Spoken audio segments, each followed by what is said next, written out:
One of the most powerful events and stories that is shared with us in the Quran is about Ibrahim alayhi salam. This is one of my favorite stories in the Quran. So this begins with ayah number 51. Verse number 51 from Surah 21, Surah Anbiya.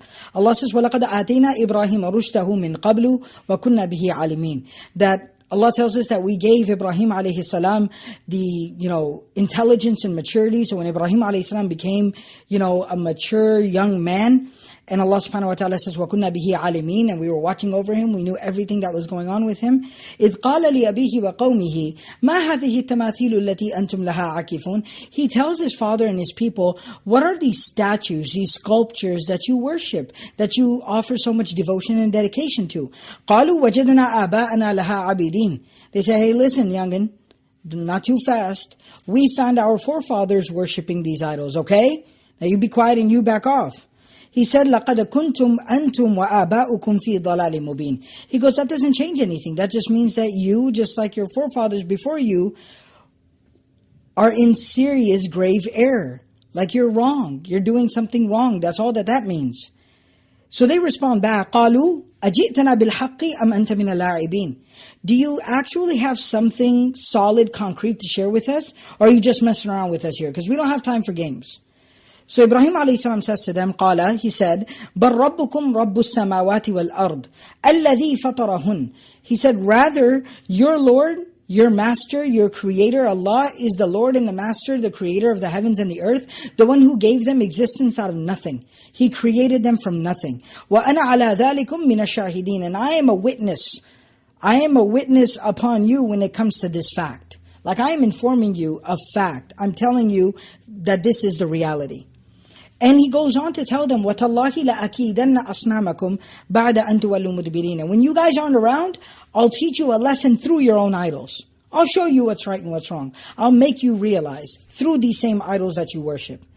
فَجَعَلَهُمْ جُذَاذًا إِلَّا كَبِيرًا لَهُمْ لَعَلَّهُمْ إِلَيْهِ يَرْجِعُونَ. So the Quran tells us that they go out for some festival or some other situation or, event, some occasion. And Ibrahim alayhi salam stays back and فَجَعَلَهُمْ جُذَاذًا. He goes in there and he destroys all the idols. He smashes them to bits and pieces except for the biggest idol amongst all of them. He leaves that idol intact. And so that they can come back and realize what the truth of the matter is. So when they get back, قالوا, they said, مَنْ فَعَلَ هَذَا بِآلِهَتِنَا إِنَّهُ لَمِنَ الظَّالِمِينَ. They said, whoever did this to our idols is a really terrible person. قالوا سَمِعْنَا فَتًى يَذْكُرُهُمْ يُقَالُ لَهُ إِبْرَاهِيمَ. They said that we remember a young man, he's always talking about our idols, and I think his name is Ibrahim. People refer to him as Ibrahim. So they said, قالوا فَأْتُوا بِهِ عَلَىٰ أَعْيُنِ النَّاسِ.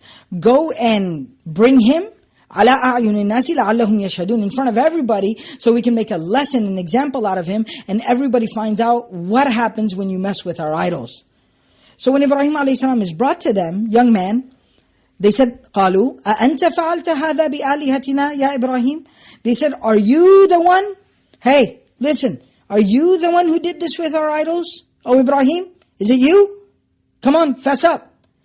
So Ibrahim alayhi salam says, قَالَ بَلْ فَعَلَهُ كَبِيرُهُمْ. Why couldn't I have the biggest idol amongst them have done this? I mean, just let's consider the circumstances. Crime scene investigation, CSI. Alright? All the idols are smashed up into bits and pieces. You got a big old idol still standing there. He's like, well, why don't you ask the big guy? بَلْ فَعَلَهُ كَبِيرُهُمْ هَذَا فَسَلُوهُمْ إِنْ كَانُوا يَنْطِقُونَ. So ask them. You say they're your gods. You worship them. If they can speak to you, then ask them. فَرَجَعُوا إِلَىٰ أَنفُسِهِمْ. The Quran's expression of this is so powerful. The Quran says that they retreated back to their souls. They went back deep down and looked inside of themselves. They thought to themselves, what do you say to that? فَقَالُوا إِنَّكُمْ أَنْتُمُ الظَّالِمُونَ. And they really thought that, what if we're wrong here? I mean, what if the young man's got a point? ثُمَّ نُكِسُوا عَلَىٰ رُؤُوسِهِمْ. But then their own stubbornness and foolishness got the best of them. لَقَدْ عَلِمْتَ مَا هَؤُلَاءِ يَنْتِقُونَ. And they came right back at Ibrahim. They came right back at Ibrahim alayhi salam. They said, لَقَدْ عَلِمْتَ مَا هَؤُلَاءِ يَنْتِقُونَ. They said, you know that they don't speak. Why would you say that? Why are you trying to mess with us? We told you we don't got time for your games. قَالَ أَفَتَعْبُدُونَ مِن دُونِ اللَّهِ مَا لَا يَنْفَعُكُمْ شَيْئًا وَلَا يَضُرُّكُمْ. He says, so what you're trying to tell me, let me put everything together. Let's establish the facts here. You're trying to tell me that you worship something other than Allah. You worship other than Allah something that cannot benefit you in the least bit, nor could it ever harm you? Uffil lakum. What's wrong with you people? وَلِمَا تَعْبُدُونَ مِن دُونِ اللَّهِ. And how, what's wrong with you and how, unfortunate is it these things that you worship other than Allah? أَفَلَا تَعْقِلُونَ. Don't you think? Can't you just figure that much out? This is common sense. Think about what you're doing. Now, they didn't want to hear anymore. They just went into this ignorant, stubborn mode. So they said, قَالُوا حَرِّقُوهُ. Burn him in a fire. وَانْصُرُوا آلِهَتَكُمْ. And help your gods, your idols. إِن كُنْتُمْ فَاعِلِينَ. If you're going to do anything about it. So now this is where we'll kind of switch over to the Prophet ﷺ tells us what happens now. They built such a huge fire that they themselves couldn't even get close to it. So then they're trying to figure out how do you throw him into the fire, inside the fire. So then they have to build a catapult. And they put him inside the catapult and they tie up his arms and his legs and they put him inside of the catapult, ready to launch him off. And as soon as they place him inside, Ibrahim alayhi salam does the only thing he can do. He says, Hasbi Allah. Hasbi Allah. Allah is all I need. Hasbi Allah. La ilaha illahu. There's absolutely, positively nothing, no one worthy of worship except for Him. Alayhi tawakkaltu. I've put my trust solely upon Him. Hasbi Allah. Allah is all I need. Wa ni'mal wakeel. And He is the best of caretakers. Ni'mal mawla wa ni'mal nasir. He is the best of friends. The best of allies. And He is the best of anyone who can offer any help. He just turns to Allah and says, Allah is all I need. And they launch him out in the catapult. Now I want you to imagine the situation, just the emotional state of a person. And try to imagine, forget about being in that place, just imagine seeing this. How overwhelming it would be. Tied up, hands and legs are tied up. The catapult launches him into the air. He's flying through the air, unrestrained. There's no parachute, there's no bungee cord, there's no nothing. Just flying through the air. And at that point in time, it's like time freezes, everything stops. And Jibreel alayhi salam, the great angel Gabriel, Jibreel alayhi salam, comes to Ibrahim alayhi salam. And he says, Ya Ibrahim, Ya Khalil Allah, O Abraham, O friend of God, Alaka haja. Is there anything that you need? Is there anything I can do for you? And Ibrahim alayhi salam gives such a powerful response at that moment. He says, Amma ilayka fala. He says, do I need anything from you? No, I'm good. Do I need anything from... This is Jibreel alayhi salam. This is not some shaitan or some demon or some evil person or even a human being offering their help. This is Jibreel alayhi salam. He is the friend of the prophets. He's the one who brings divine revelation to prophets.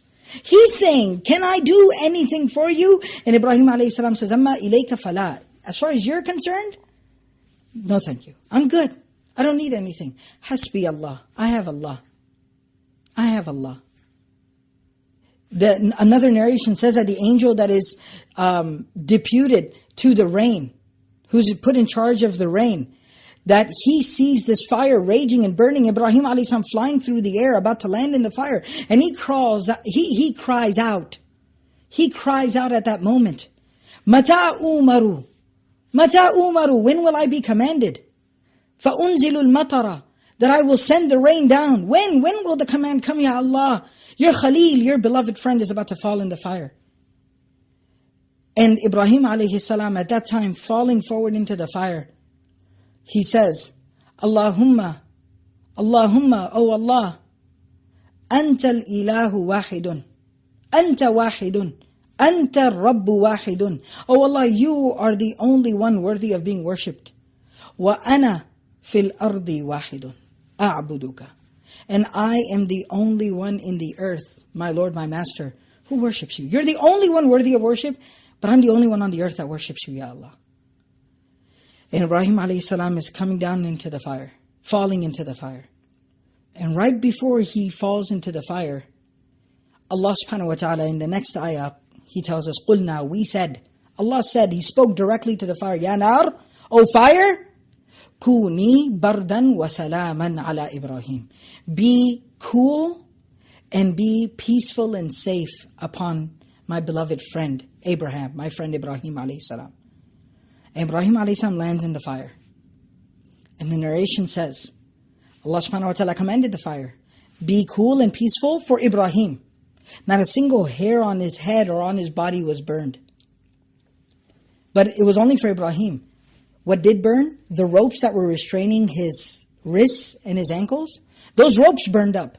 But not a single part of his body was burned. And Ibrahim alayhi salam is safe, peaceful, calm, sitting inside of that fire, unharmed, untouched inside of that fire. This is a powerful lesson. Allah subhanahu wa ta'ala goes on to say, وَأَرَادُوا بِهِ كَيْدًا. They made this plot and plan and scheme against Ibrahim. فَجَعَلْنَاهُمُ الْأَخْسَرِينَ. But Allah says, we made them the biggest losers.